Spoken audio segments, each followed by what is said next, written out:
Hello, নমস্কার। চলে এলাম একটি রান্নার ব্লগ নিয়ে। আপনাদের সাথে একটু গল্প, আড্ডা, সেই সাথে একটা রান্নার রেসিপি আপনাদের সাথে শেয়ার করব। আচ্ছা বলুন তো, এটা কী জিনিস? অনেকে এই জিনিসটা খায় না, আবার অনেকে খায়। যারা খায় তারা একটি অবশ্যই বানিয়ে খাবেন, আর যারা না খায় তারা স্কিপ করে যাবেন। আদা বাটা, রসুন বাটা, জিরে বাটা, লঙ্কা বাটা, পেঁয়াজ কুচি আর নুন, হলুদ আর সর্ষের তেল দিয়ে খুব ভালোভাবে মেখে নিলাম। অন্যদিকে কড়াইতে দিলাম সাদা তেল, আপনারা সর্ষের তেলও দিতে পারেন। ফোড়নে দিলাম জিরে, শুকনো লঙ্কা আর তেজপাতা। এবার দিলাম পেঁয়াজ কুচি। এবার লাল লাল করে ভেজে নেব। মনে মনে কনফিডেন্স রাখতে হবে যে রান্নাটা ভালো হবেই। সর্ষের তেল ফুরিয়ে গেছিলো, তাই সাদা তেল দিয়েই রান্নাটা করলাম। সর্ষের তেল যতটা ছিল আগে খুব ভালোভাবে মশলার সঙ্গে, মাছের সঙ্গে মাখিয়ে নিয়েছি। সর্ষের তেল যেহেতু মাখানো আছে, সেই জন্য তেল দেওয়ার চাপ নেই, সেই জন্য অল্প একটু সাদা তেল দিয়েছি।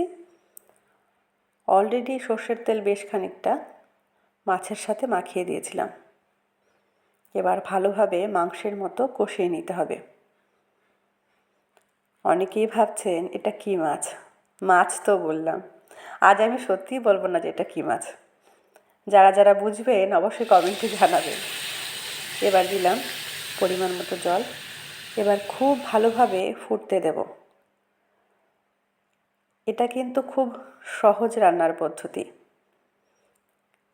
এবার দেখুন, এটা কি জিনিস বলুন? এটা বলেই দিই, এটা চই ঝাল। এই চই ঝাল দেওয়াতে এই রান্নার স্বাদটা কিন্তু আরও অনেক গুণ বেড়ে যাবে। চই ঝাল খেলে কিন্তু কণ্ঠও ভালো হয়। যারা গান শেখে তাদের পক্ষে খুবই ভালো। আমি মাঝে মাঝে দেই, মেয়েকে যেহেতু গান শেখাই।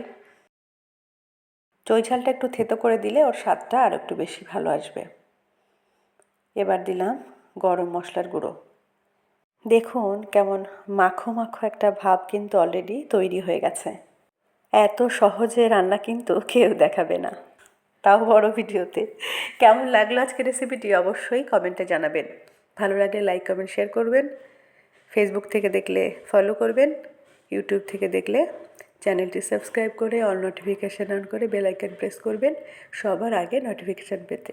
দেখতে কতটা লোভনীয় হয়েছে সেটি একবার দেখুন, তাহলে খেতে কেমন অসাধারণ হয়েছে অবশ্যই বাড়িতে একবার বানিয়ে খাওয়ার অনুরোধ রইল। ধন্যবাদ।